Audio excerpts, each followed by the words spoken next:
Hey, what's up guys? This is Taylor Horton bringing you the free video for Friday, March 25th. So we appreciate y'all watching. Hope you had a good week here. And in terms of heading into next week, on Thursday the 31st, we do have the quarterly expiration. So the name of the game here lately, the theme of the market has been squeeze the shorts.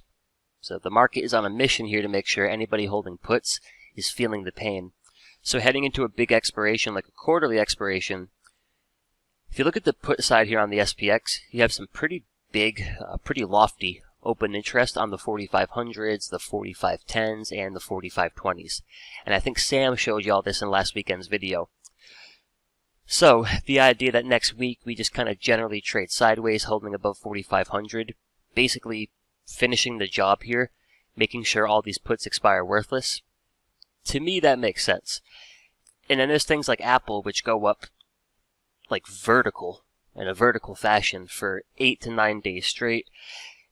The indexes, the leading names, they're all a little bit, at least for me, a tough read right now. I might want to buy Apple, but I don't want to buy it up here at 2 ATR. If it can pull back and find support, maybe I want to buy some Apple. But I need a pullback first. I think Tesla has done a phenomenal job of shifting structure, shifting momentum, but an entry up here at plus 2 ATR, not my thing. So I need a flush, and then I gotta see whether or not that flush holds support. Then maybe there's something to work with. So in the meantime, I'm keeping the focus nice and simple. Where are the best trends? Where are the buy signals? Where's the best entries? So a few spots I'm going to show you. First and foremost, energy. And energy's got it going on. We have got the buy signals with the green arrows. We got weekly, daily stacked DMAs, weekly, daily green 10x bars. So we call these the green lights.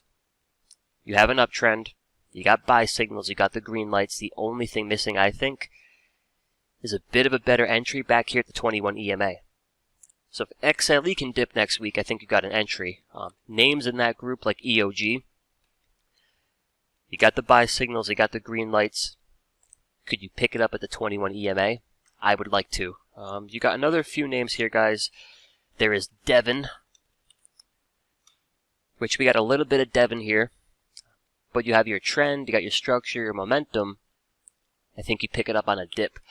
So really, I think anything in the energy space, EOG, Devon, there's names like MPC, all super solid. And then you could look at natural gas here, UNG. I think you buy it on a dip. You got buy signals, you got the stacked DMAs, everything lining up except an ideal entry. So heading into next week, great looking trend in energy. I think you keep a really close eye on it. Another decent looking chart here is the healthcare sector. Now the healthcare sector does a great job this week of fixing a lot of the structural issues. We're back above the daily moving averages. We're back above the weekly 21. And you got some green lights here. So potentially next week, after a really impressive shift to structure, get a little dip on healthcare. Say you find some support here at the 21 EMA. That might be a dip to buy, at least a dip to pay attention to. So you got names like Johnson & Johnson. Similar structure. You got green lights.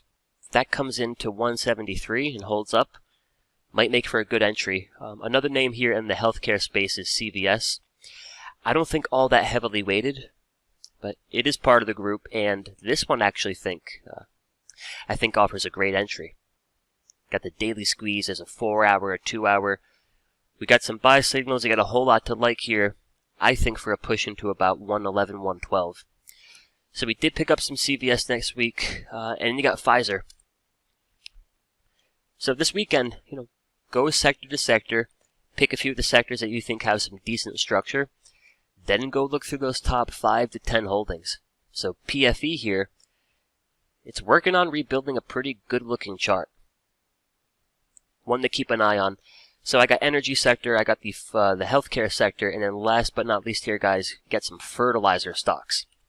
Names like Mosaic, picture perfect. Absolutely perfect. The only issue, my only gripe, I want an entry back here. So I think Mosaic looks awesome. I think CLF looks just as good. But I'm not going to chase it up here. So whether it's energy, whether it's potentially healthcare, some of these fertilizer stocks, you have bullish trend, structure, and momentum fully intact. Not to pick on Micron, but as a comparison, if Micron pulls back next week, I'm not going to buy that dip. Right, so the art of buying the dip, the big question you got to ask is, what are we dipping into? Micron pulls back next week. There's sell signals. There's no bullish momentum. There's negatively stacked EMAs. There's no buy signals. We're not pulling back into a bullish trend. If XLE pulls back next week, it's the polar opposite. Beautiful uptrend, green lights everywhere, like picture perfect. That's where you want to buy the dip. So our focus over in the options room right now is just the best trends, the best setups, and the best entries possible. So this week we had a couple solid trades here in MO. Right? It fits the bill. We got the buy signals, but most importantly, we're picking up some calls back here at the 21. We're taking profits the next day. We jumped right back in yesterday and flipped it out again here today. And guess what? Any pullback into that 52 level, we'll probably jump right back in. So we've got some Altria. We have got some Devon. A little bit of energy. We got some CVS. And we also picked up, in the mastery today, a little bit of GLD. So here's a good example of a dip into good structure. As you get the flush here, we start pumping out buy signals. Green light, green light, green light, green light. Green means go. So we're buying the dip in GLD. That's what I got for y'all this weekend, guys. So as you're doing your scans, right, back to the basics. That's the theme of my prep right now. Big short squeeze in the indexes. You got names like Apple, just like straight shot into the moon. These aren't really the spots or the trends I can get super aggressive with just yet. But in the meantime, energy, healthcare, the mosaics, all rock solid. They all got buy signals. Any dip next week, I think we're looking to take action. So I hope you all find this helpful, and I hope that y'all enjoyed the simpler stream week that we have going on this week. We streamed the options room, so hopefully a few of y'all tuned in and caught that MO trade with us. But we streamed some of the options room sessions. We streamed the day trading room, the futures room. So if you weren't able to catch that, those are uploaded here on the channel. But until we talk next time, guys, there's a few good-looking trends to focus on heading into next week. I hope you find it helpful. Let me know down in the comments what do you have on your watch list heading into next week, and I'll check it out. But until next time, enjoy your weekend, and we'll talk to you soon. What's up, traders? This is Taylor from Simpler Trading. I wanted to thank you for watching our video, and if you liked the video, go on ahead and comment down below, hit that like button, and make sure you're subscribed and hit that bell icon to get a notification anytime we upload our next video. And of course, if you want to watch us trade live in real time with our own money, check us out at simplertrading.com. Until then, trade safe, and I'll catch you in the next video.